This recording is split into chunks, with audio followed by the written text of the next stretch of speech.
Hello again, I am Blunty, and so far I've done a complete review of the soon-to-be-released ROG Ally handheld gaming PC. I've tested a stack of games, everything from retro-inspired roguelikes, all the way up to the likes of Cyberpunk 2077. I've even just used it to drive a full-fat PC VR experience, and the damn thing works surprisingly well, believe it or not. But yesterday came a new announcement from the official Bandai Namco run account for Blue Protocol, a free-to-play multiplayer online action RPG I've had my eye on for nearly 4 years now as it trundled through its development. And if you found your way to this video, I probably don't have to explain much more than that to you, do I? You're here because you're already thirsty for more Blue Protocol stuff. But in case you haven't heard, in just under 5 days from when this video goes up, they'll be broadcasting their 7th major developer live stream, and on this day, May 23rd, everyone like me who has been carrying a small bag of weapons-grade hype around is very, very hopeful we'll finally be getting a release date, at least for Japan. Global is still up in the air. The closed beta network test run a few weeks back seemed to go well, and they have since announced there won't be another such test, so a release date announcement is the next logical step and expectation for a major dev livestream. Fingers crossed. In any case, that announcement, which came as I was doing some more testing on the ROG Ally yesterday, reminded me that I hadn't yet thought to test the Blue Protocol benchmarking tool they released back at the start of March. And so here we are.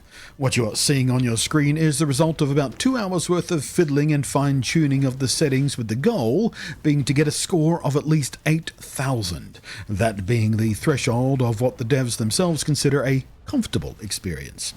And spoiler alert, I did indeed find a combination of settings where I was happy with the compromises made in order to reach that number when the ROG Ally is in its standard performance mode under a 15-watt power cap. And I will of course let you all know what those settings are later, because I'm a tease. I mean, if you've got a small attention span and don't want to hear me waffle, I can't stop you from skipping to the timestamp on the screen right now to find them instantly to make your life easier. And if you do that, in appreciation, please leave a comment, say cheers Blunty, give me a thumbs up, whatever. Not going to drag this out pointlessly for you. You can skip right there if you want to, but if you will indulge me, I'd like to walk you through the path to get there and show you what the other settings did, what the problems were, and what I did to solve them. And also we're going to take a look at what the ROG Ally wants to do with this benchmark in its super battery sipping mode, a 9-watt silent mode, and at the other end of the spectrum, it's I hope you're plugged in or docked 30-watt turbo mode. So then, I started naturally enough with benchmarking the benchmark's performance, the default high settings, and rather less than surprisingly, I got a 33,000 score, below acceptable. Well, a long way below acceptable, as a matter of fact.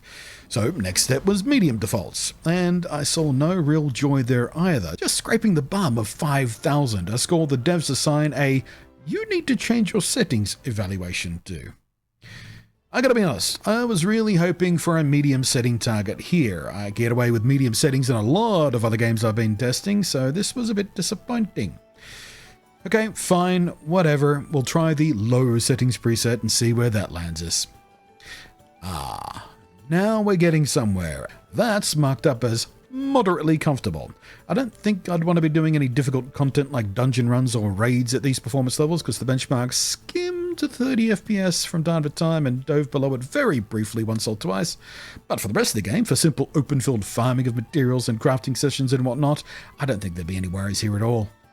But these are just the defaults, and they've turned off some stuff I would rather have turned on just for the, visual appeal of them.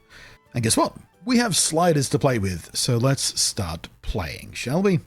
This is where all my time got sunk in. I spent quite a lot of time fiddling with these things, trying all kinds of different combinations. Unfortunately, the setting sliders are also very basic and contain no useful information or context for exactly what they're doing beyond the setting they affect. They don't even tell you what kind of anti-aliasing they're using. I certainly hope the actual game release is a bit more richly documented when it comes to its settings page. Now, I don't read Japanese, but the Google Translate app on my phone can translate this stuff in real time just by pointing my camera at it, so that was easy.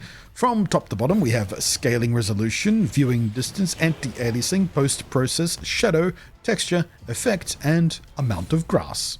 And the long and the short of it is, I found a place where I was happy enough with the things like effects and shadows and whatnot, so the game didn't look sort of flat and kind of crappy, but still managing to hit my goal of cracking that 8,000 point goal. And in the end here, I did that with headroom to spare, 8,505, very comfortably in the middle of the range, labelled comfortable. So, with this score, I expect I'll be able to engage in whatever content the game has and not get balked by a tanking frame rate screwing up my dodge timing or parries or whatever, in like boss fights and whatnot. Two things I do want to mention here. Firstly, this benchmark tool doesn't necessarily represent the launch condition of the game at all. I fully expect the launch code to be better refined, more efficient, more polished, more performant, because, well, that's what happens at the end of a development cycle. That's one of the last things they do. They tweak it all up to make it perform as good as they can on day one. They fix as many of those little bugs as they can. In no reality should we expect the code that went into the benchmark to be fully representative of the final game code. It's just here to set some expectations. Secondly, the settings are all on screen for you now, and you might notice the way I got here included running at a 50% resolution scaling. So internally it's running at 720p and scaling up to my 1080 native screen resolution. And I've also got maximum anti-aliasing turned on, level 4, whatever that means. So, if you are wondering why it looks a little softer than you'd expect a 1080p image to look, that's why. However, I also expect, or at the very, very least, earnestly hope with a deep, fiery passion, the devs are smart enough to include much smarter resolution scaling and anti-aliasing options in the game. I speak primarily, of course, of NVIDIA's DLSS, Intel's XeSS, and AMD's FSR 2.1. I especially hope FSR 2.1 is on board at release because both the ROG Ally and the Steam Deck and many more upcoming handhelds along similar lines all are running AMD hardware. So NVIDIA's proprietary DLSS is going to do none of them any good whatsoever. They can't even use it, can't even turn it on. But AMD's FSR is open source and anybody can use it, regardless of what graphics card or hardware they're using. And with FSR 2.1, this half-res scaling thing, a setting labeled Performance in the FSR standard settings, which includes things like quality and performance and ultra performance and stuff. But the performance setting is the one that runs like this at half scale. And I've tested it in a bunch of games, and it is a lot cleaner than this dirt basic upscaling used in the benchmark. But all of that said, while it does look soft on a regular PC monitor, like what you're probably watching this on, or even a TV, if you're watching on a phone, you might have a better idea, because the ROG Ally's excellent 7-inch screen actually hides a lot of these crimes. At a normal viewing distance, the pixel density does this upscaling quite a lot of favors, actually, and it in fact looks pretty decent. It doesn't look great, it's not amazing, and it certainly doesn't look as good as a native 1080p image, but it is better than you might imagine. If you're not watching on a phone, rewatch this video on a phone. You might get a better idea. Now then, what if I wanted to have a long battery-powered session? Let's pop the Ally into its 9-watt, silent, low-power, battery-sipping mode. And while I wasn't expecting miracles here, I did manage to get a 6,600 score, something the devs call fair, indicating that usually it'll be a decent experience.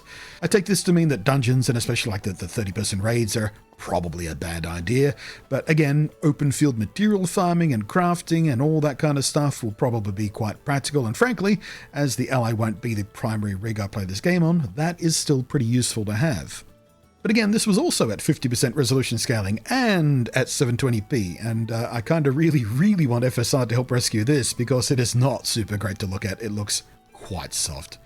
But finally, let's say I'm plugged in, or better yet, docked. I don't have a dock yet, but theoretically. Let's crack open the 30-watt turbo power mode and see what happens.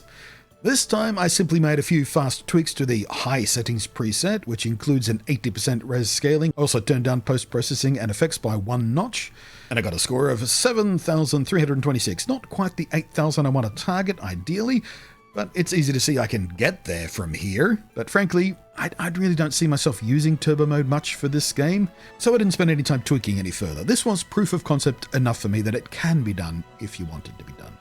So there you go, handheld Blue Protocol. Here we come. Beautiful. And hey, if you're out there with a Steam Deck, I'd be interested to hear what you managed to do with the benchmark, because I know people got the benchmark running on the Steam Deck. I didn't hear much in the way of scores, though. If you didn't test it back when it first released, the benchmark is still available if you want to try it out. I'll put the link in the down below for you. But fair warning, we still don't know if the final game will work under SteamOS at all, because it will be using a pretty aggressive anti-cheat system. So you might need to dual boot into Windows, but at the very least the benchmark works. And if you're curious about it, there it is. Thanks for watching. Hopefully this has been interesting or useful. Thank you as always to the patrons scrolling up above. I am Blunty, and we'll catch you next time, and I'm very much looking forward to that dev stream next week. Fingers crossed!